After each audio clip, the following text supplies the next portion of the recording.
আমরা গতকাল সন্ধ্যাবেলা মিডিয়াতে মাননীয় স্বাস্থ্য প্রতিমন্ত্রী চন্দ্রিমা ভট্টাচার্যের বয়ান থেকে জানতে পারি।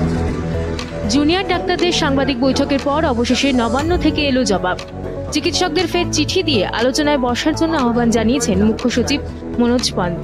বুধবার সন্ধ্যা 6টায় আলোচনার জন্য ডাক্তারদের ডাকা হয়েছে। মুখ্য সচিবের পাঠানো চিঠিতে উল্লেখ করা হয়েছে, এদিন সন্ধে চিকিৎসকদের 12 থেকে 15 জনের প্রতিনিধি দল যেতে পারেন নবান্নে। যদিও আন্দোলনকারীরা দাবি করেছিলেন 30 জনের প্রতিনিধি দল, সেই দাবি অবশ্য মানা হয়নি। মুখ্য সচিব চিঠিতে মনে করিয়ে দিয়েছেন 32 দিন ধরে সাধারণ মানুষ ঠিকঠাক পরিষেবা পাচ্ছেন না। সুপ্রিম কোর্ট তাদের মঙ্গলবার বিকেল 5টার মধ্যে কাজে যোগ দেওয়ার নির্দেশ দিয়েছিল। চিঠিতে রাজ্য সরকারের তরফে ফের জুনিয়র ডাক্তারদের কাজে ফেরার অনুরোধ করা হয়েছে। জুনিয়র চিকিৎসকদের থেকে ইতিবাচক সাড়া মিলবে এবং এই বৈঠক ফলপ্রসূ হবে বলেই আশা করছেন মুখ্য সচিব। উল্লেখ্য, মঙ্গলবার দুপুর থেকে স্বাস্থ্য ভবনের সামনে বিক্ষোভে সামিল হয়েছেন জুনিয়র ডাক্তাররা। মোট 5 দফা দাবি রয়েছে তাদের।